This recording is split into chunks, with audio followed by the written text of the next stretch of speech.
Assalamualaikum warahmatullahi wabarakatuh. Halo, kami dari kelompok 5 dan kami beranggotakan Syahrul Daryanto sebagai pemateri pertama. Selanjutnya ada Ferry Irawan sebagai pemateri kedua. Next ada Siti Aisyah sebagai pemateri ketiga dan saya sebagai pemateri keempat. Dan pada kesempatan kali ini kelompok kami akan menjelaskan apa sih itu argumen. Baik, langsung saja ke pemateri pertama. Cekidot. Sebelumnya, Assalamualaikum warahmatullahi wabarakatuh. Saya di sini sebagai pemateri pertama akan menjelaskan tentang pengertian argumen. Argumen sendiri merupakan alasan yang dikemukakan sebagai pernyataan untuk memperkuat atau menentang pendapat lawan. Sedangkan argumentasi adalah penyampaian atau penerapan argumen-argumen.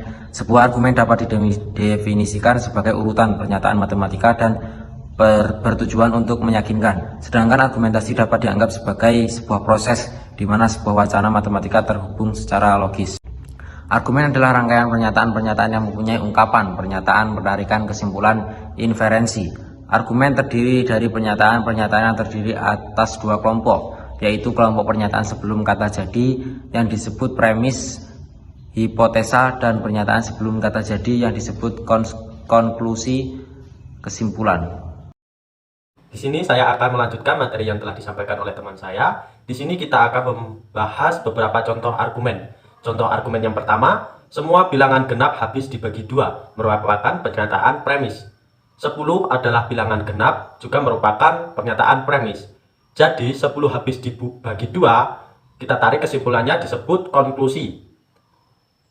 Contoh argumen yang kedua, jika malam hari turun hujan, maka lapangan bola akan basah. Pernyataan premis, dan ternyata malam hari turun hujan, juga pernyataan premis.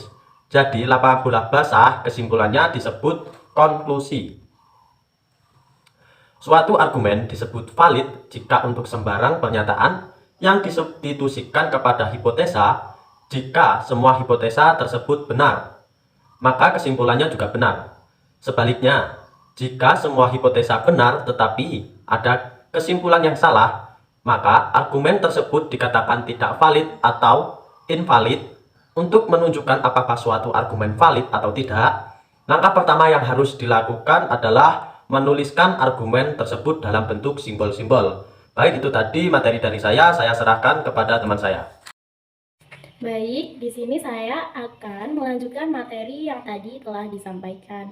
Untuk selanjutnya di sini ada contoh. Contohnya yaitu Ani ada di Bandung atau Tasikmalaya. Kemudian Ani tidak ada di Bandung. Jadi Ani ada di Tasikmalaya. Kemudian dari pernyataan di atas kita buat permisalan.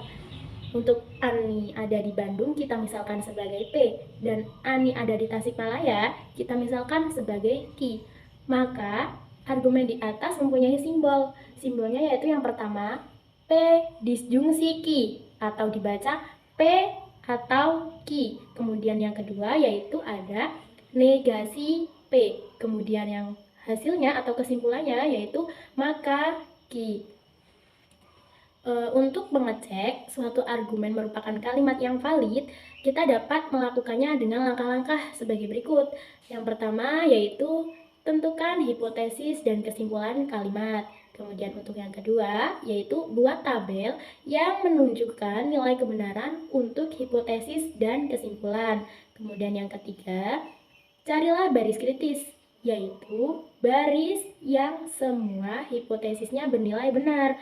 Kemudian untuk langkah yang terakhir yaitu dalam baris kritis tersebut, jika semua nilai kebenarannya benar, maka argumen itu valid. Jika di antara baris kritis tersebut ada baris dengan nilai kesimpulan yang salah, maka argumen tersebut tidak valid.